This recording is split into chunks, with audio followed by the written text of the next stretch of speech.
ونستغفر ونتوب إليه ونعوذ بالله من شرور أنفسنا ومن سيئات أعمالنا من يهد الله فلا مضل له ومن يضلل فلا هادي له أشهد أن لا إله إلا الله وحده لا شريك له وأشهد أن محمدا عبده ورسوله وحبيبه وخاتم النبيين والمبعوث رحمة للعالمين اللهم صل على حبيبنا وشفينا ومولانا أبي القاسم المصطفى محمد اللهم صل على محمد وآل اللهم محمد صل على محمد وآل محمد اللهم صل على محمد وعلى آله وصحبه ومن تبعهم بإحسان إلى يوم الدين أما بعد. Masyarakat muslimin, Bapak Ibu, shaimin, shaimat, puan dan tuan dimanapun berada, kita bersyukur kita bersua dalam keadaan sehat walafiat.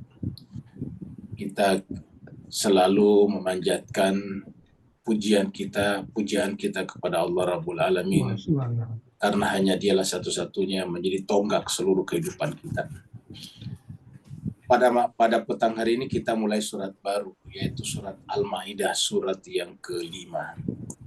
Para mufassir juga berpendapat bahwa surat terakhir yang turun adalah surat Al-Maidah. Jadi kalau surat pertama turun adalah surat Al-Alaq, surat yang ke-96, Iqra bismi rabbikal ladzi khalaq.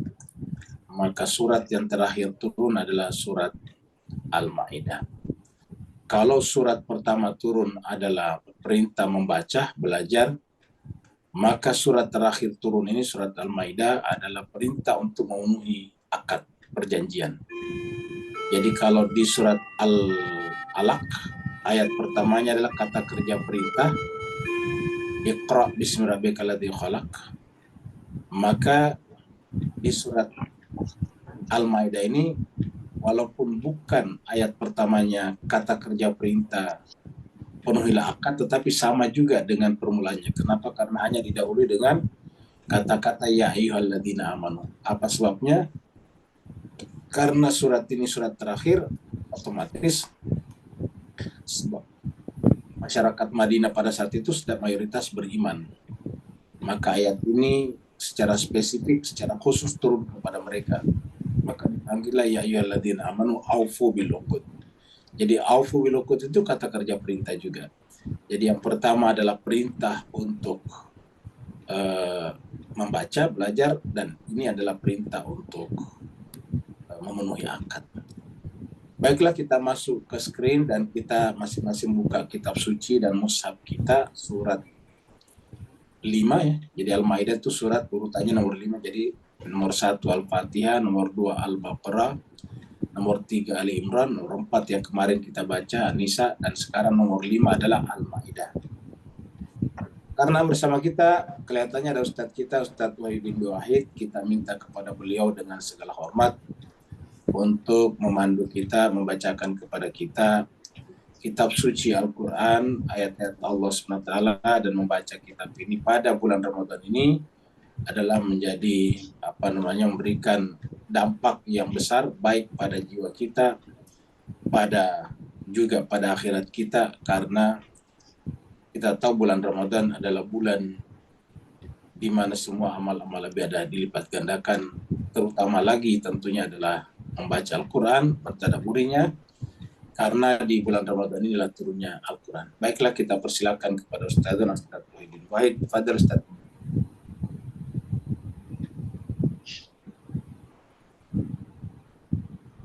Assalamualaikum warahmatullahi wabarakatuh. Waalaikumsalam warahmatullahi wabarakatuh. Baiklah Ibu Bapak, kita langsung aja. A'udzu billahi minasyaitonir rajim. Bismillahirrahmanirrahim.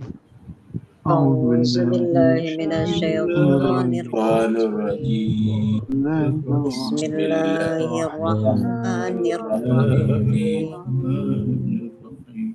يا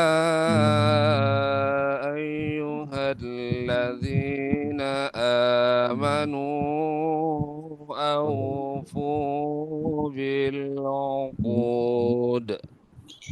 يا أيها الذين آمنوا أوفوا العقود أحلت لكم بهيمة الأنعام إلا ما يتلى عليكم غير محل الصيد وأنتم حرم أحلت لكم بهيمة الأنعام إلا ما يتلى عليكم للصيد وأنتم حرم إن الله يحكم ما يريد إن الله يحكم ما يريد يا أيها الذين آمنوا لا تحلوا شعائر الله يا أيها الذين الذين آمنوا آمنوا لا تحلوا تحلوا شعائر شعائر الله ولا الشهر الحرام ولا الهدي ولا القلائد ولا الشهر الحرام ولا ولا الهدي ولا القلائد ولا آمين البيت الحرام يبتغون فضلا من ربهم ورضوانا ولا آمين البيت الحرام يبتغون فضلا من ورضوانا وإذا حللتم فاصطادوا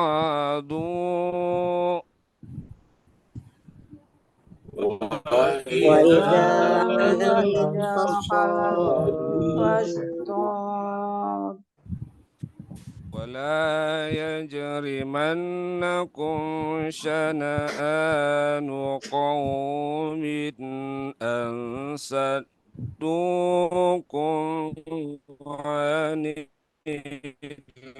المسجد الحرام أن تعتدوا ولا يجرمنكم شنآن قوم صدوكم عن المسجد الحرام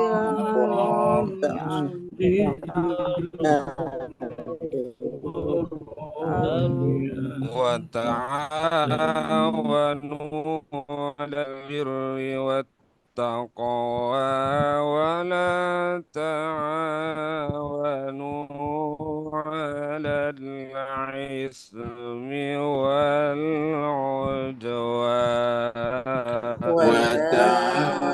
وتعاونوا على البر والتقوى والعدوان واتقوا الله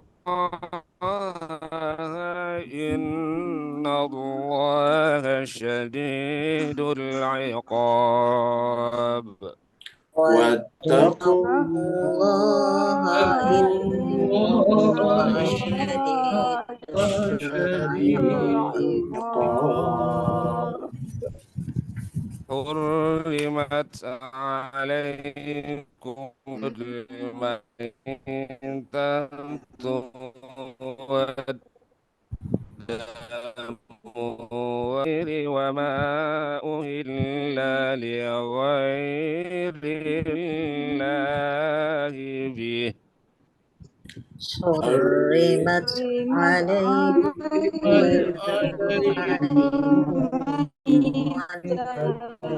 والدم والخنزير وما أهل غير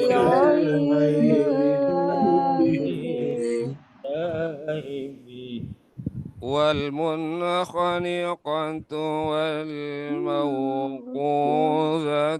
والمتردية والنطيحة وما أكل السبع إلا ما ذكيتم والمنخنقة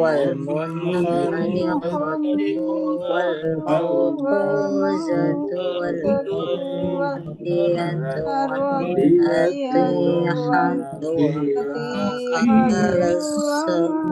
أكل السبع إلا ما ذكيتم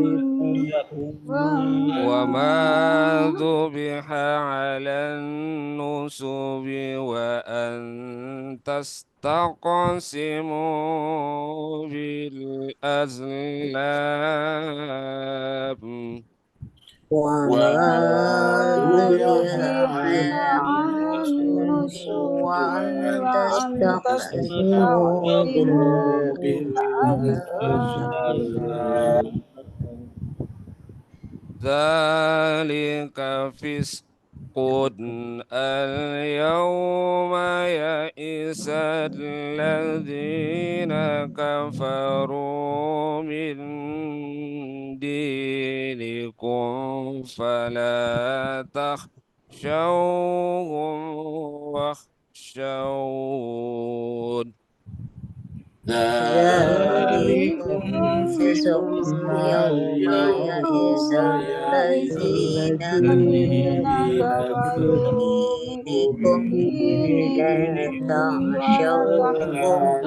تخشوهم واخشون اليوم أكملت لكم دينكم وأتممت عليكم نعمتي ورضيت لكم الإسلام دينا اليوم أكملت لكم دينكم وأتممت عليكم نعمتي ورضيت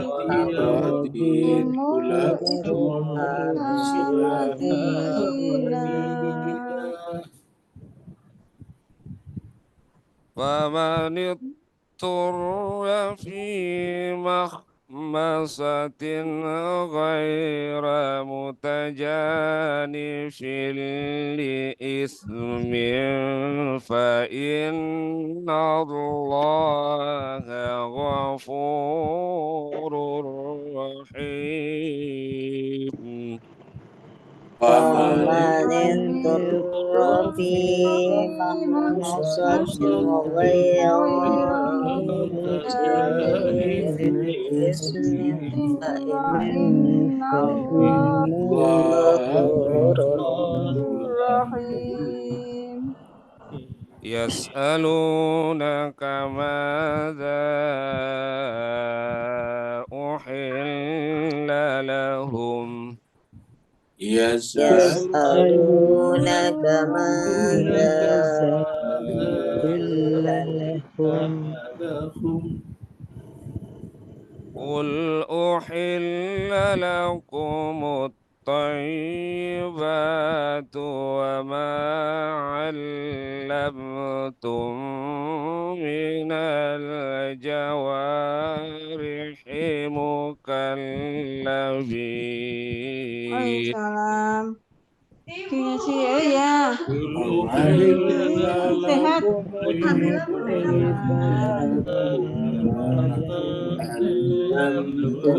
من الجوارح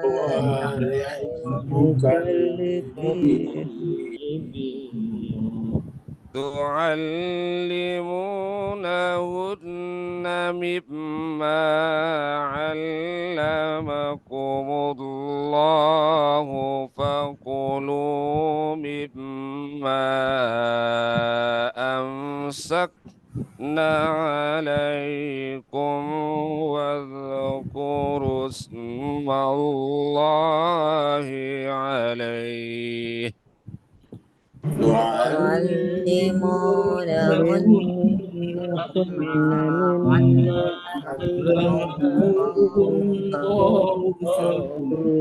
فكلوا مما أمسكنا عليكم واذكروا اسم الله عليه واتقوا الله واتقوا الله إن الله سريع الحساب إن الله سريع الحساب اليوم أحل لكم الطيبات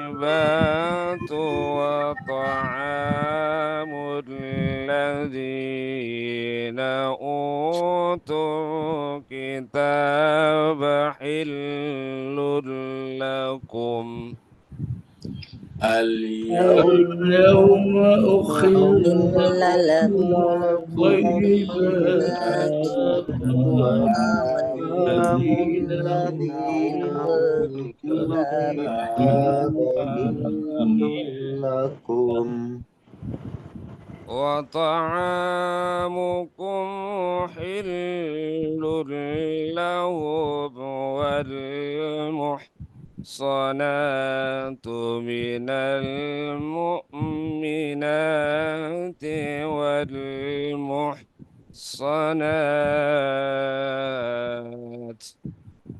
وطعامكم حل لهم المؤمنات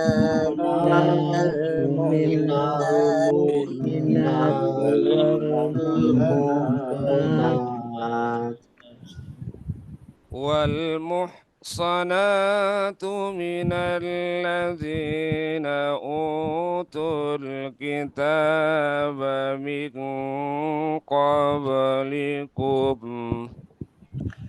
والمحصنات من الذين أوتوا الكتاب من قبلكم إذا آتيتموهن أجورهن محسنين غير مسافحين ولا متخذي أخدان إذا آتيتموهن أجورهن محسنين غير مسافحين ولا متخذي أخدان ومن يكفر بالإيمان فقد حبط عمله wa man ومن يكفر بالإيمان فلن يحبط عمله وهو في الآخرة من الخاسرين وهو في الآخرة من الخاسرين. صدق الله العلي العظيم. صدق الله العلي العظيم. اللهم صل وسلم وزد وبارك على رسول الله وآله الأطهار على رسول الله وآله الأطهار. Allahumma salli ala Muhammad wa ali اللهم Muhammad. صل على محمد. Allah.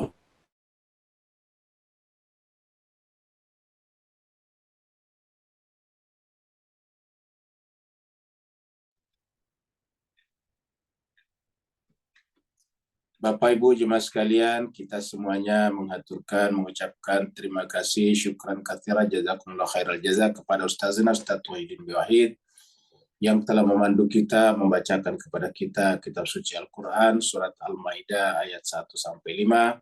Semoga ayat-ayat yang boleh bacakan tadi kepada kita juga menjadi asbab Allah SWT menurunkan sakinah, mencucurkan rahmat, dan menyebut-nyebut nama beliau di sisi para malaikat, dan Allah SWT mengirim malaikat bersaf-saf sampai kepada arasy Allah SWT dari rumah beliau sampai ke sana.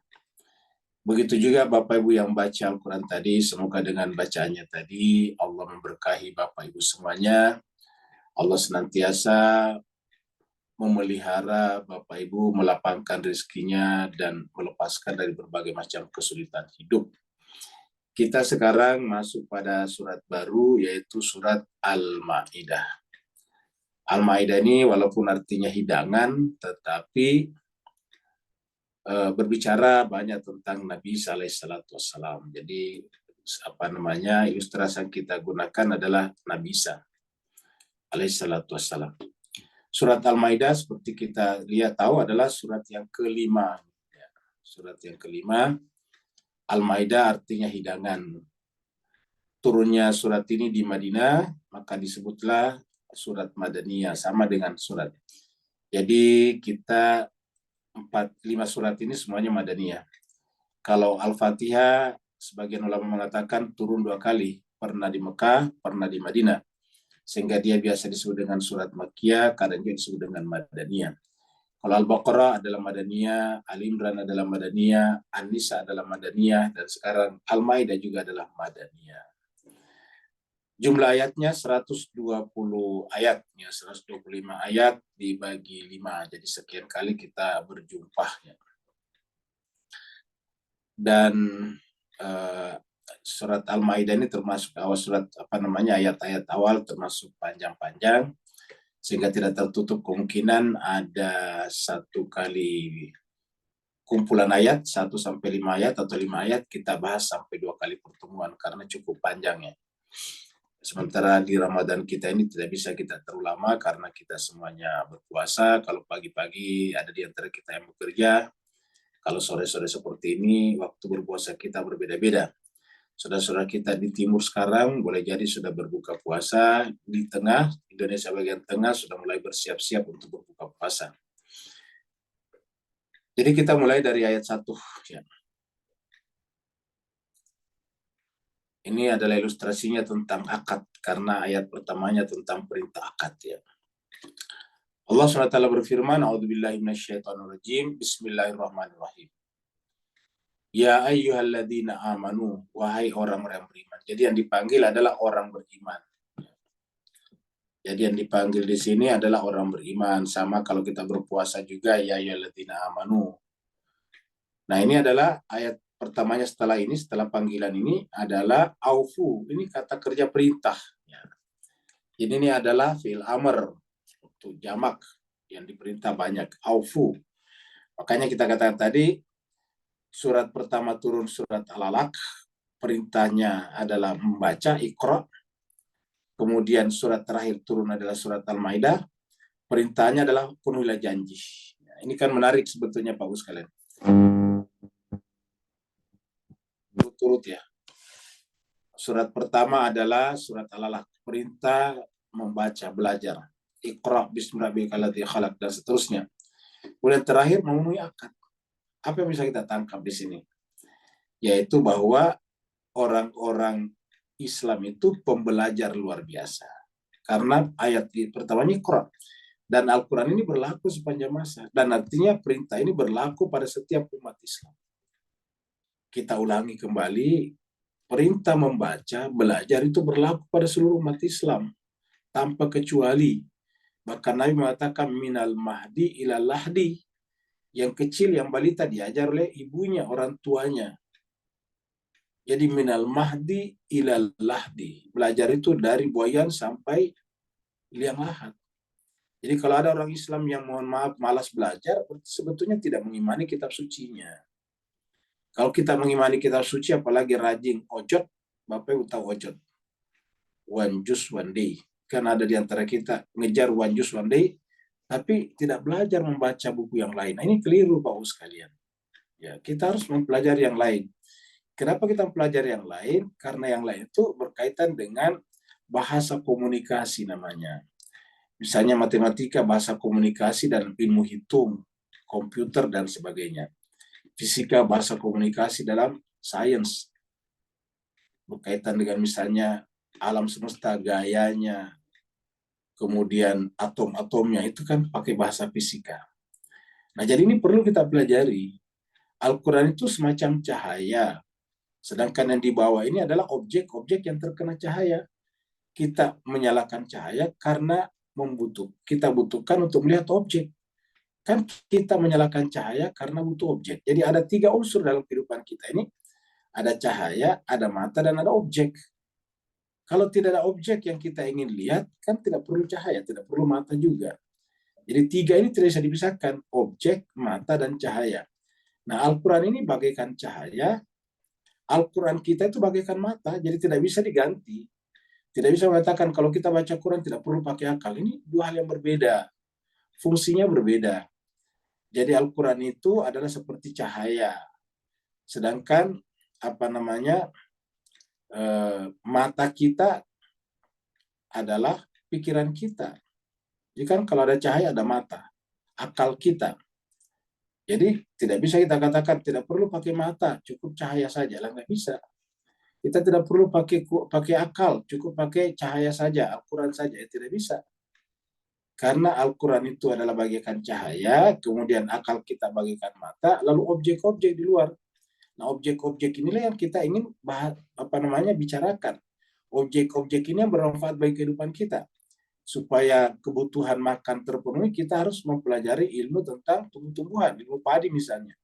Supaya terpenuhi kebutuhan daging manusia, kita harus mempelajari ilmu biologi, terutama berkenaan dengan hewan-hewan ternak misalnya. Supaya kita bisa menggandakan perkembangbiakannya. Sehingga kemudian memenuhi kebutuhan manusia. Kalau tidak, manusia akan kelaparan. Dan tidak bisa beribadah kalau mereka lapar. Oleh sebab itu, maka kemudian 3 unsur yang tidak bisa dipenuhi. Nah, jadi pertama adalah belajar. Nah, yang terakhir, ayat terakhir itu apa? Memenuhi akad. Jadi orang yang sudah terpelajar, orang yang rajin belajar, itu pasti tandanya memenuhi akadnya. Memenuhi perjanjiannya dengan manusia. Memenuhi akad. Itulah sebabnya Bapak Ibu sekalian, kita usahakan di pengajian kita ini, di majelis tadabbur kita ini sudah berlangsung 4-5 tahun ya, sejak awal COVID. Awal COVID itu tahun 2020. Nah, jadi kita mulai tadabbur kita ini tahun 2020 pada saat Ramadan. Waktu itu Ramadannya kurang lebih bulan Mei. Ya, Ramadan. Jadi kita sudah hampir 4 tahun. Jadi 21, 22, 23, sudah 4 tahun sampai sekarang. Dan kita usahakan, dan tadabbur bukan hanya Ramadan, berlanjut di luar Ramadan. Dan alhamdulillah kita usahakan untuk selalu tepat waktu, karena akad kita. Begitu kita bikin di apa namanya di undangan pengajian dimulai jam sekian, misalnya jam 5.30 kalau pagi, jam 5.30 kalau sore, 4.30 kalau sore. Nah itu akad namanya perjanjian. Siapa yang harus memenuhi pertama kali perjanjian itu? Yang membuat undangan, ustadznya, panitianya. Kalau peserta tidak masalah, mereka bisa datang kapan saja. Kenapa? Kan tidak terikat dengan perjanjian itu. Ya, tergantung urusan mereka masing-masing. Kalau urusannya selesai 1 jam kemudian ya tidak ada masalah, mereka masuk kapan saja mereka ikut masuk. Tapi yang pertama harus memenuhinya adalah ustadznya ataupun panitia yang membuat perjanjian itu. Nah kalau dari situ saja kita tidak mulai, bagaimana dengan yang lain? Jadi ini yang paling penting. Keberhasilan manusia dalam kehidupannya tergantung pada konsistensinya dalam menentukan apa namanya planning kehidupannya. Tidak ada gunanya kita bisa bikin planning kehidupan kalau kita tidak memenuhinya. Kita bisa bikin planning, saya harus membaca sekian buku. Terus kemudian tidak ditepati, ya percuma. Saya harus menabung sekian per bulan, tapi tidak dipenuhi, ya percuma. Ya. Saya harus bekerja dan pendapatan saya sekian nanti setelah 5-10 tahun. Tapi kalau tidak dipenuhi, tidak ditaati, ya percuma. Akhirnya apa yang terjadi? Ya seperti kita sekarang, umat Islam mayoritas terpuruk. Berada dalam hierarki piramida sosial dunia, kebanyakan kita yang di bawah. Al-Qurannya begitu luar biasa. Ini bayangkan, kata kerja perintah, aufu bil uqud, penuhilah akad kalian. Jadi penuhilah akad kalian. Aufu bil uqud. Uhillat lakum bahimatul an'am. Nah setelah berbicara tentang ini kan berkaitan dengan kita nih manusia Pak sekalian. Ini adalah kita. Ini adalah kita manusia. Orang beriman kan manusia. Yang memenuhi akad cuma manusia, hewan tidak bisa. Tapi kenapa tiba-tiba uhillat lakum bahimatul an'am? Tiba-tiba setelah itu dihalalkan bagi kalian bahimatul an'am, hewan ternak. Ya. Bahima itu adalah hewan-hewan yang bisa dijinakkan. Al-an'am diternak. Ya. Kalau hewan-hewan yang buas, biasanya sabau, nanti ada di bawah juga. Ya. Jadi bahima itu hewan-hewan yang bisa dijinakkan, al-an'am yang bisa diternak. Al-an'am atau hewan ternak. Jadi dihalalkan bagi kalian hewan-hewan yang bisa diternak, hewan ternak. Kita sudah tahu seperti sapi, kerbau, apalagi kambing, domba, apalagi termasuk onta. Ya. Jadi uhillat lakum, banyak lagi hewan-hewan yang lain yang tidak lazim bagi kita, seperti contohnya rusa. Karena rusa ini langka, jarang kita dengarkan. Kemudian kalau di tempat lain seperti Amerika sana ada bison misalnya. Ya. Jadi uhillat lakum bahimatul an'am, dihalalkan kepada kalian hewan-hewan ternak. Nah, kok kenapa tiba-tiba hewan ternak berkaitan dengan ini? Dan kata-kata dihalalkan bagi kalian orang-orang manusia. Artinya Allah membuat hierarkinya bahwa kalian orang Islam, manusia itu lebih tinggi daripada hewan-hewan. Hierarkinya, strukturnya. Jadi dalam struktur itu, ya manusia lebih tinggi daripada hewan-hewan. Hewan-hewan lebih tinggi daripada tumbuh-tumbuhan. Karena tumbuh-tumbuhan dulu ada, baru hewan baru manusia.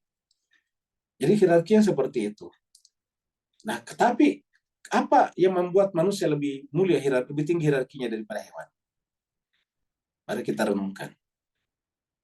Ya.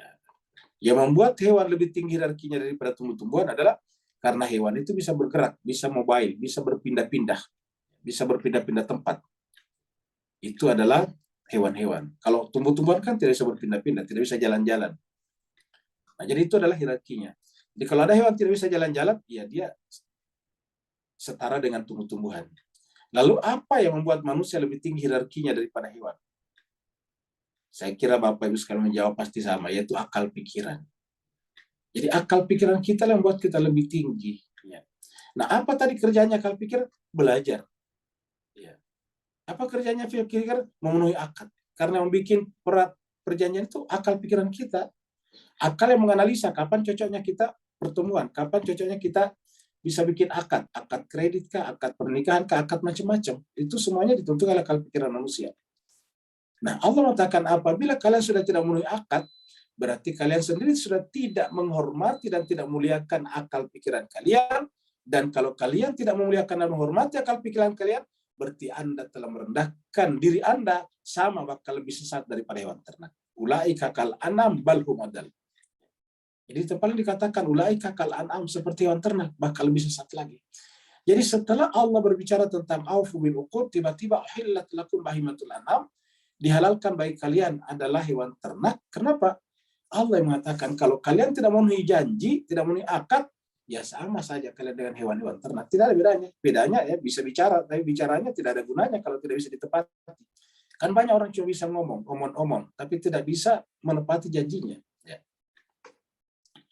Jadi uhillat lakum bahimatul an'am, dihalalkan.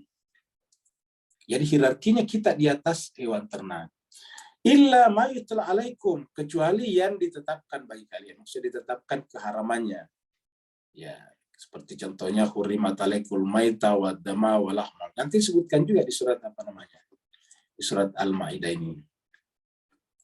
Nah, jadi uhillat lakum bahimatul an'am illa, kecuali ma yutla alaikum, kecuali yang ditentukan kepada kalian. Gaira muhillis saidi, dan tidak juga boleh. Nah, ini adalah khusus secara umum lagi nih ya. Dari sini satu lagi nih, satu pasal lagi sini sampai di sini. Ini adalah dari ini satu bagian, ini satu bagian. Kemudian gaira muhillis saidi, ya. Gaira itu tidak dihalalkan, ya.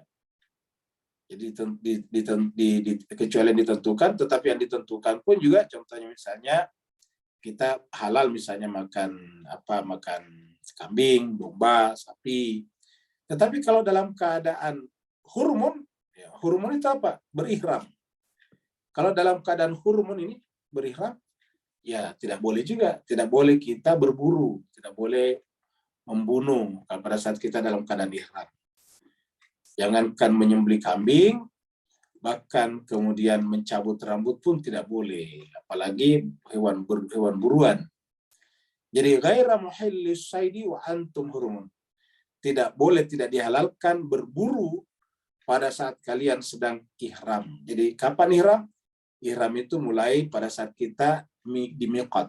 Jadi kita berhenti di miqat, kemudian kita buka pakaian sehari-hari kita, lalu kemudian kita ganti dengan pakaian ihram, disunahkan mandi pada saat itu, kemudian setelah itu baca talbiyah, kemudian disunahkan juga salat 2 rakaat, setelah itu bergerak menuju ke Mekah sambil terus-menerus membaca talbiyah sampai ke Mekah, lalu kemudian tawaf, sa'i, baru taksir ataukah menggunting rambut, seperti itu. Innallaha yahkumu, jadi ini adalah yang ketiga tadi nih ya, ini adalah yang ketiga. Ini adalah yang ketiga nih ya. Ini kita yang ketiga nih. Kita ini. Sorry. Nah, jadi ada 3 nih. 3 pesannya. 1, 2, ini adalah 3. Yang pertama adalah memenuhi akad 1. Yang kedua adalah dihalalkan makan hewan-hewan ternak yang disebutkan, yang dihalalalnya, kecuali yang disebutkan karamannya. Kemudian, jadi yang tidak disebutkan karamannya kan berarti boleh ya. Kata karamannya itu bisa juga disebutkan oleh Nabi, karena ada di surat Al-Maidah ini nantinya, atau surat Al-Araf berbicara tentang itu. Kemudian, ghaira muhillis saidi wa antum hurumun. Kemudian yang ketiga adalah larangan berburu pada saat ihram. Jadi ada 3 unsurnya sini. Perintah perintah memenuhi janji, kemudian hewan-hewan yang dihalalkan kecuali yang disebutkan karamannya. Yang ketiga kemudian diharamkan atau tidak dihalalkan untuk berburu pada saat ihram. Innallaha yahkumu ma yurid. Allah SWT akan yahkumu itu artinya memberikan penilaian. Ma yurid sesuai dengan apa yang dia inginkan. Maksudnya sesuai dengan penilaian Tuhan. Jadi Allah lah memberikan penilaian, menetapkan hukum. Mayurid sesuai dengan apa yang dia inginkan, sesuai dengan iradatnya. Yurid itu iradah. Jadi sungguhnya Allah, kata iradat itu kan kebebasan. Tuhan bebas. Tuhan maksudnya tidak bisa diintervensi, tidak bisa disogok, tidak bisa juga dibuat ibah. Seperti itu. Tuhan tidak segan kepada kekayaan seseorang, Tuhan juga tidak ibah kepada kefakiran seseorang. Kenapa? Karena Tuhan itu bersifat adil, objektif.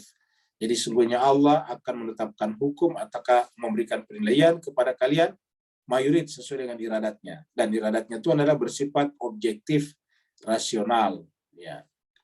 Jadi dan dia adil, objektif, justice, and rasional, seperti itu. Jadi itulah Allah SWT. Nah, jemaah sekalian, inilah ayat pertama surat Al-Maidah. Jadi tak bisa kita bayangkan bahwa di dalam Al-Quran yang 30 juz atau 114 surat ini, ada satu surat permulaannya memenuhi akad. Tetapi fakta menunjukkan bahwa umat Islam itu paling susah dipegang akadnya, perjanjiannya. Sudah jelas-jelas tidak mau datang, menggunakan kata insya Allah dia bisa datang. Padahal artinya tidak mau datang. Sampai begitu kita umat Islam. Ya. Sebetulnya tidak mau datang, tapi gak enak. Nah, gitu. Dia hanya katakan insya Allah saya akan datang. Padahal dalam hatinya nggak mau datang. Ya. Kalau dalam hati kita tidak mau datang, ya bilang aja saya tidak bisa datang. Kalau dalam hati kita memang pasti datang, ya pasti datang. Insya Allah itu hanya bentuk kebergantungan kita seorang beriman kepada Allah. Karena kita ini sepenuhnya tergantung kepada Allah. Jadi kalau kita katakan insya Allah saya akan datang, itu bentuk tawakal kita kepada Allah. Jadi kalau kita katakan saya datang, itu sudah pikiran, harus. Ya, akad namanya. Setelah itu kemudian kita tawakal kepada Allah, ucapan tawakal kita, kalimat tawakal kita insya Allah. Ya, itu namanya tawakal. Tapi kita kulturnya kalau tidak mau datang baru ucapkan insya Allah. Jadi keliru sekali. Nah, jadi kesimpulannya umat Islam sekarang di dunia paling susah dipegang janjinya.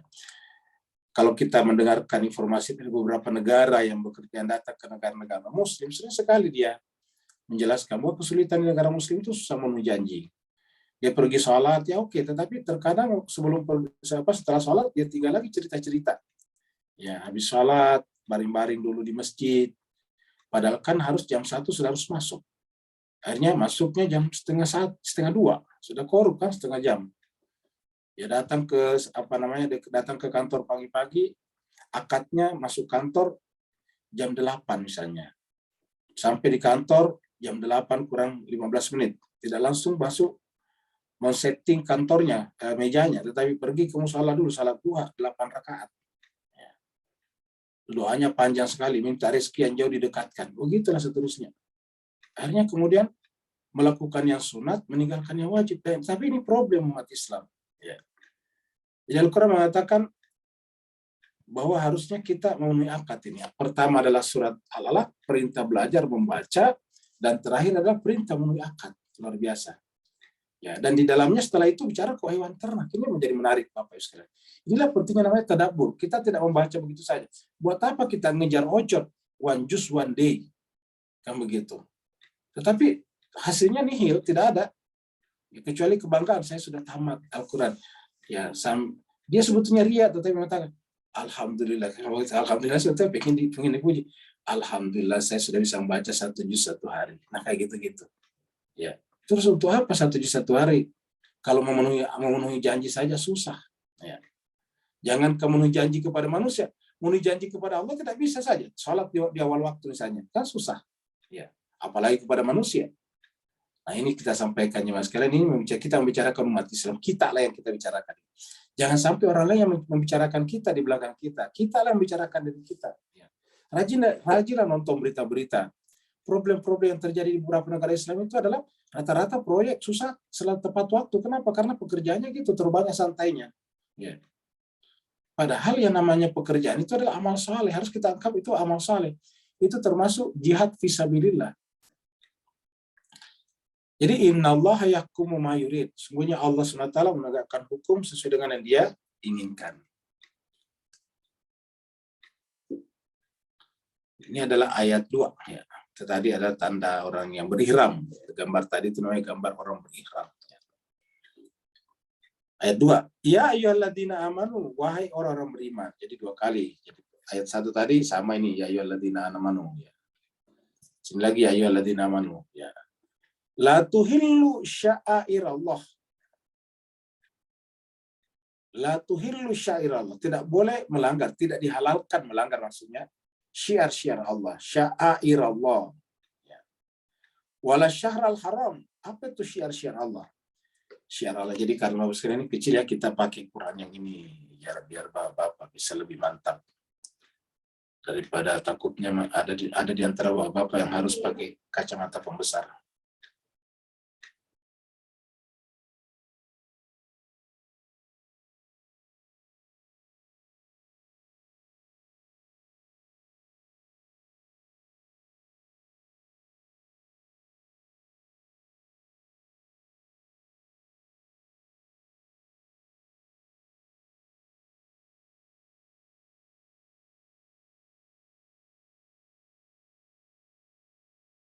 Bapak-bapak sekalian, mohon maaf ini tadi keluar ya, terpental. Ya, kita ini keluar dari tadi koneksi internetnya kurang bagus. Kita masuk lagi ya.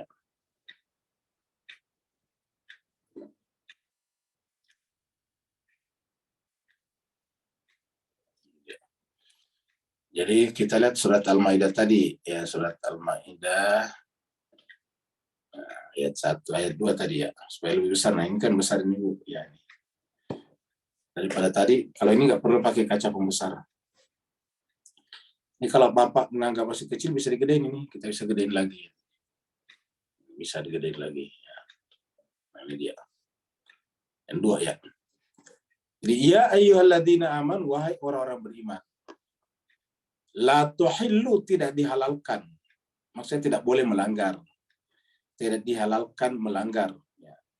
Kata tidak dihalalkan kan berarti dilarang. Tidak dihalalkan berarti kan tidak boleh. Ya.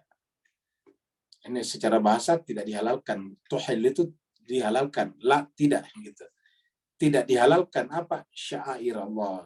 Ya. Syiar-syiar Allah. Maksudnya melanggar syiar-syiar Allah. Apa itu syiar-syiar Allah? Ya, yang tidak boleh berdasarkan pikiran kita. Yang syiar Allah itu yang disebut dalam Al-Quran. Ya, contohnya tadi misalnya berihram tidak boleh apa tadi, tidak boleh membunuh, kamu gitu itu syiar Allah. Kemudian Safa Marwah itu syiar Allah. Inna Safa wal Marwata min syairillah. Hewan ternak wal budna ja'alnakum min syairillah. Hewan ternak yang dipilih untuk disembelih pada saat Idul Kurban. Nah, hewan ternak itu namanya min syairillah. Nah, itu namanya syiar Allah. Tidak boleh kita bikin sendiri, bikin berisik di masjid dengan alasan syiar agama, itu tidak boleh, itu pendapat kita. Kan kalau ada orang biasa itu bikin berisik di masjid, itu alasannya syiar. Ya, padahal yang namanya syiar itu harus berdasarkan Al-Quran juga. Jadi begitu kita selalu keluar dari Al-Quran, pasti kita akan membuat agama dalam tanda petik menurut persepsi pribadi kita, menurut subjektivitas kita. Dan sinilah agama menjadi kacau dengan kebudayaan seperti yang kita bicarakan kemarin. Jadi syair Allah, jadi tidak dibenarkan melanggar syiar Allah. Yang kedua, wala syahrul haram, tidak boleh juga melanggar bulan-bulan haram. Bulan haram itu 1 Zulqaidah, 2 Zulhijjah, ketiga adalah Muharram, keempat adalah bulan Rajab. Jadi 4 ini bulan haram. Ya, jadi bulan haram itu ada 4 ini. Ya. 3 berturut-turut, Zulqaidah, Zulhijjah, dan Muharram. Zulqaidah bulan 11, Zulhijjah bulan 12, Muharram bulan 1. Ya. Kemudian Rajab. Ya, tidak boleh apa? Tidak boleh menumpahkan darah, merusak sekalipun. Membunuh tadi. Seperti tadi kasusnya kalau kita muhrim, berihram. Ya. Tidak boleh sama sekali kita melakukan. Berburu harus dihentikan pada saat itu. Perang harus ceasefire pada saat itu. Ya, kalau kalau memang menghargai Al-Quran, Syahrul Haram. Tapi apa yang terjadi jemaah sekalian? Ya sejak dari dulu ini sudah dilanggar. Yang namanya cucu Nabi yang dicintainya, Sayyidina Husain alaihi salatu wassalam, itu dibunuh pada bulan Muharram, tanggal 10 Muharram itu. Dan yang membunuhnya mengaku Islam juga. Padahal Al-Quran jelas-jelas melarang kita melanggar bulan-bulan haram. Maka di tempat lain dikatakan bahwa membunuh di bulan haram itu dosanya besar sekali. Membunuh manusia sudah besar, satu manusia dibunuh dengan sengaja, sedang membunuh seluruh manusia, apalagi dilakukan di bulan haram. Jadi dari dulu sudah terjadi pelanggaran dari umat Islam, sampai sekarang juga. Waktu Saudi beberapa tahun yang lalu menyerang Yaman, tidak peduli bulan haram atau bulan biasa, diserang terus-menerus. Jadi sudah tidak ada, Al-Quran sudah tidak diindahkan lagi. Seperti kata Nabi di dalam surat Al-Furqan, Ya Rabbi inna qaumi ittakhadhu hadzal Qur'ana mahjura. Wahai Tuhanku, kaumku telah menjadikan Al-Quran itu dijauhi. Sampai sekarang pun juga begitu. Bahkan terkadang orang kita yang bicara Al-Quran juga melanggar Al-Quran. Dan akhirnya nanti umat tertipu. Kenapa? Nah, dia kan tahu Al-Quran. Padahal tahu belum tentu diamalkan. Jadi wala syahrul haram, dan tidak boleh melanggar bulan-bulan haram. Walal hadiah. Ya. Hilang lagi ya.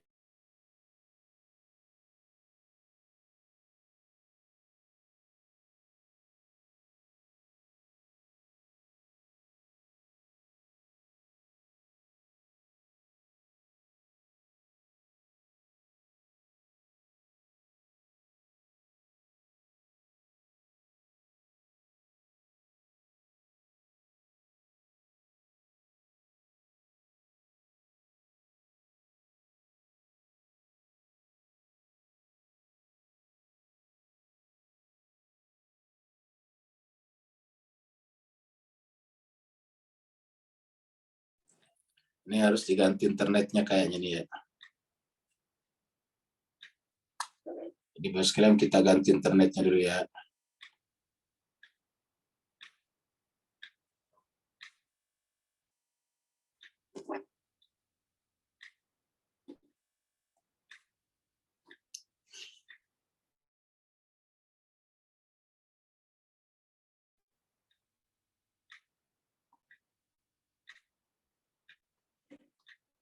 Ya mudah-mudahan agak bagus ya, kita sudah ganti internetnya. Kita masuk ke screen lagi.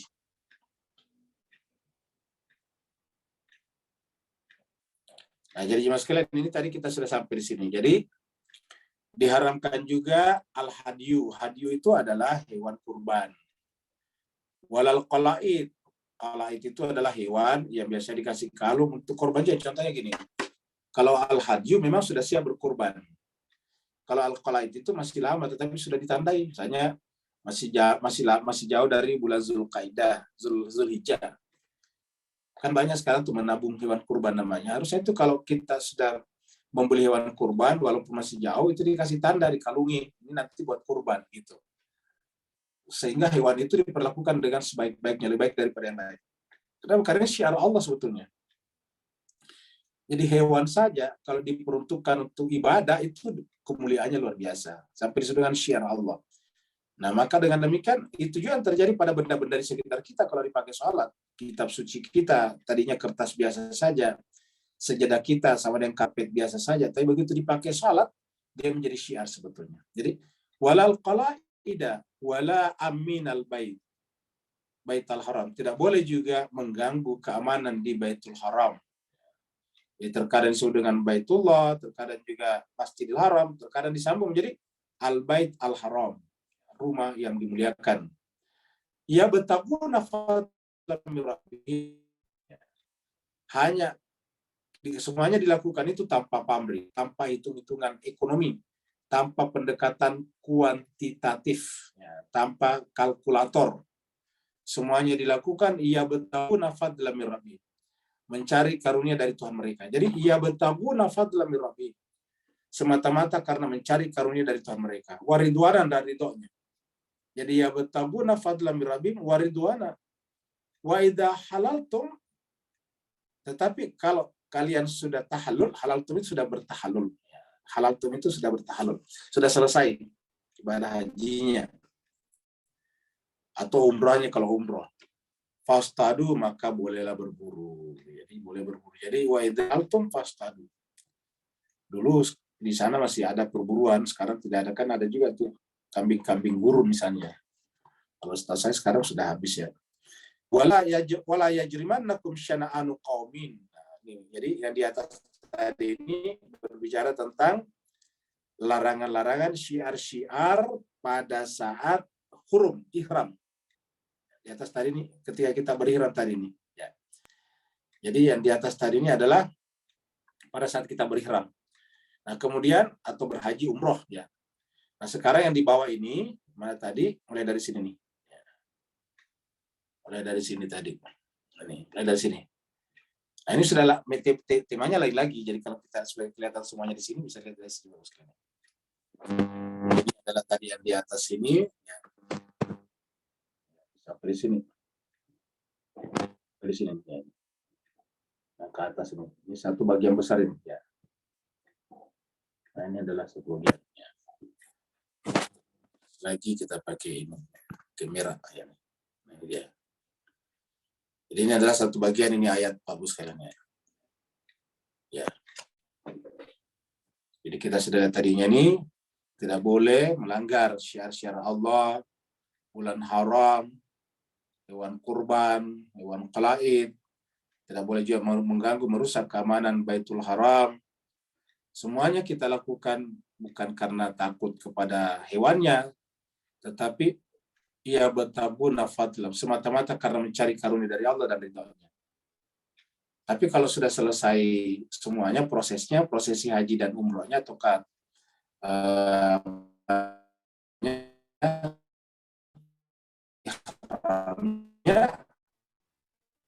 ya maka fastadu sudah boleh berburu. Nah, kemudian ini bagian kedua. Tiba-tiba wala yajrimannakum syana'anu qaumin. Nah, ini dia ya. Wala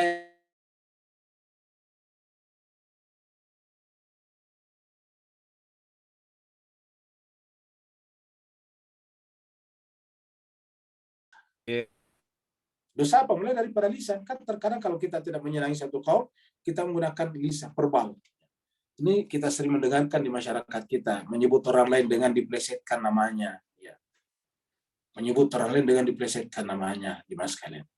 Harusnya tidak boleh seperti itu. Jadi tetap aja sebut namanya seperti adanya. Ya. Jadi wala yajrimannakum syana'anu qaumin, janganlah kamu melakukan perbuatan dosa atau kejahatan hanya karena kamu tidak senang kepada suatu kaum. Jadi perbedaan pendapat kita kepada satu komunitas tidak boleh menjadi pembenar untuk melakukan kejahatan terhadap orang itu. Ya, mulai daripada kejahatan verbal, kejahatan pikiran, kemudian kejahatan verbal, apalagi kejahatan perbuatan. Ya.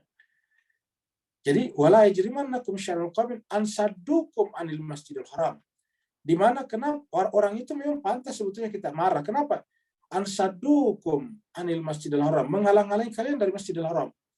Ini Bapak sekalian, ini kan Nabi pada saat pindah ke Yastrib, ke Madinah, 5-6 tahun kemudian kan dia ingin berumroh. Maka pergilah ke Mekah bersama dengan 1.500 orang tanpa membawa senjata, karena memang kan tujuannya untuk berumroh. Tetapi sampai di Hudaybiyah mereka dihentikan, tidak boleh melangkah lebih jauh. Kalau melangkah lebih jauh berarti mereka akan dibunuh. Terjadi perang. Sementara Nabi kan tidak siap berperang dan memang tidak untuk berperang. Akhirnya dibuatlah perjanjian Hudaybiyah. Mana perjanjian Hudaybiyah itu kelihatannya secara lahir seperti menguntungkan kafir Quraisy. Kenapa? Karena bayangkan Nabi sudah tinggal 20-an kilo, 22 kilo dari Mekah, dari Masjidil Haram, harus kembali ke Madinah yang jaraknya 800-an kilometer kalau jalan kaki. Muter-muter. Kan seakan-akan tidak adil. Tapi itulah perjanjian, harus dihormati. Al-Quran mengatakan, "Faiza azamta fatawakkal 'ala Allah." Apabila sudah selesai, kamu harus tawakal kepada Allah. Nah, kesalahan kita itu kan selalu tidak mau mengakui kekalahan. Padahal itu adalah hasil persepakatan. Maka apabila kamu sudah mencapai kesepakatan, maka fatawakkal 'ala Allah, tawakkallah kepada Allah. Itu surat Ali Imran. Nah, maka tidak boleh. Ini mereka ini kemudian bikinlah perjanjian. Akhirnya Nabi kembali kepada Madinah. Bayangkan Pak, tidak jadi umroh, hanya kembali ke Madinah.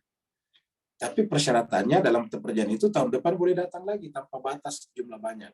Tapi sudah ada kata-kata di situ, tidak boleh bekerja sama dengan musuh dan sebagainya. Tapi ala kulli hal, kemudian tidak sampai 1 tahun, mereka orang kafir Quraisy Mekah melanggar.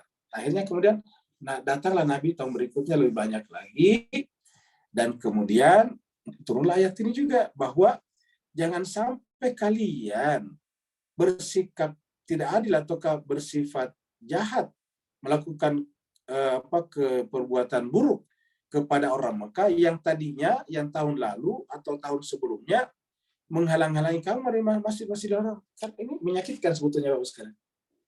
Tapi tidak boleh, kata Nabi, coba lihat begitu indahnya Islam ini. Tidak boleh hanya karena kita tidak senang. Dan ketidaksenangan itu beralasan. Bayangkan, sudah tinggal 22 kilo dari Mekah, suruh pulang ke Madinah sana, bayangkan. Ya, alasannya susah diterima. Nah, tetapi ayat ini mengatakan janganlah karena ketidaksenanganmu kepada kaum itu, yang kaum itu menghalang-halangi atau menghentikan kamu untuk masuk Masjidil Haram, yang menyebabkan kamu berbuat buruk kepada mereka, berbuat jahat kepada mereka. Anta'du, yang menyebabkan kamu melakukan perbuatan melampaui batas. Kamu menyerang mereka, kamu membunuh mereka, dan sebagainya.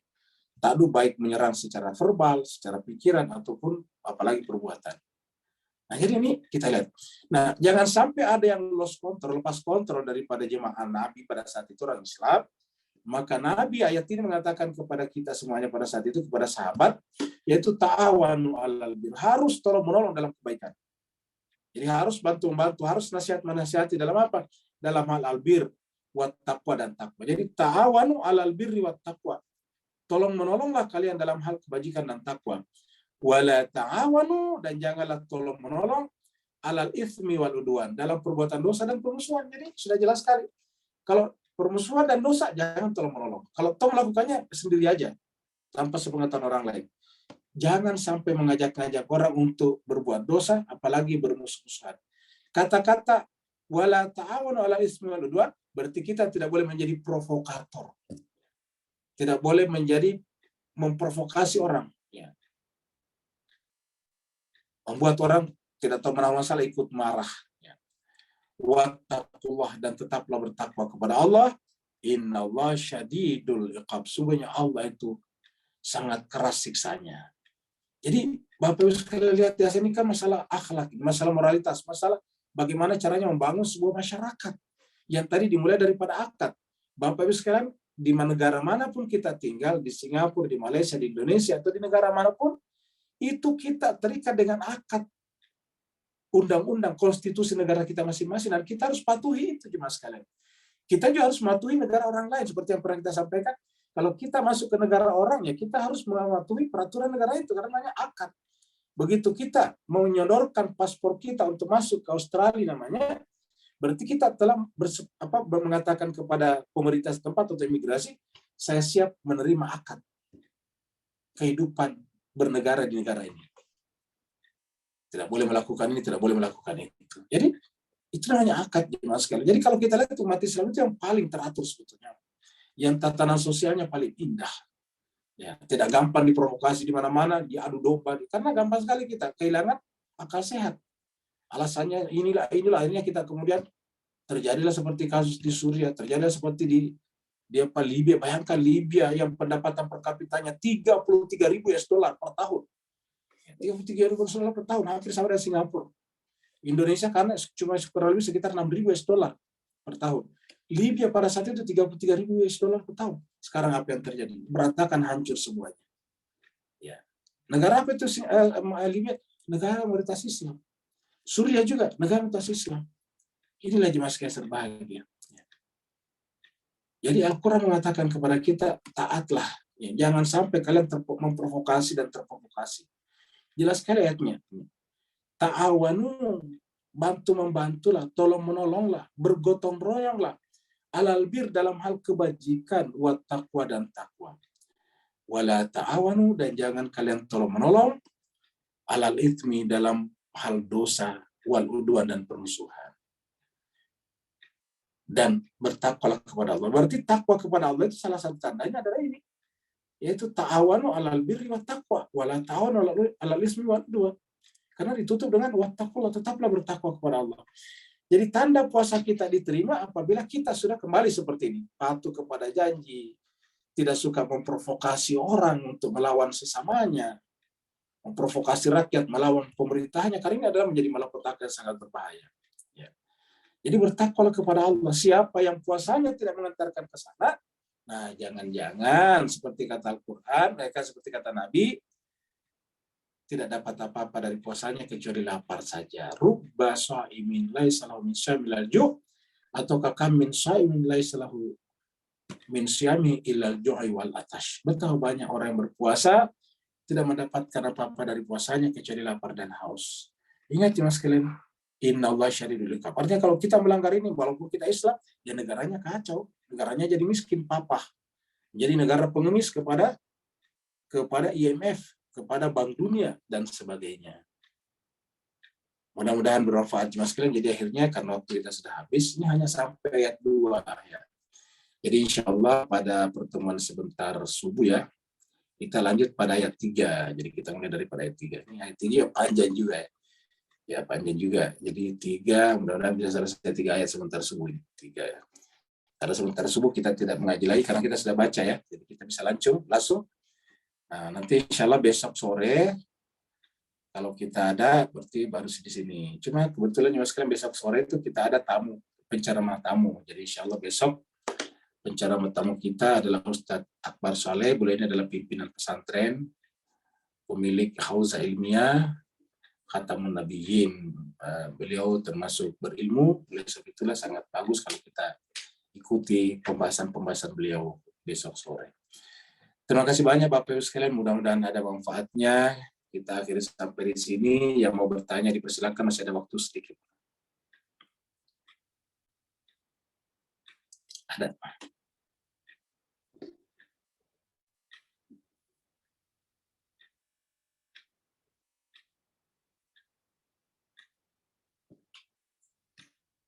Kalau tidak ada, berarti kita akhiri sampai di sini. Terima kasih banyak Bapak Ibu sekalian atas perhatiannya. Mohon maaf atas segala kekurangannya. Insya Allah kita jumpa lagi esok pagi. Mudah-mudahan Allah membangunkan kita dalam keadaan sehat walafiat, dalam keadaan kehidupan yang penuh dengan keberkahan, penuh dengan hidayah dan inayah dari Allah SWT. Terima kasih banyak. Wassalamualaikum warahmatullahi wabarakatuh.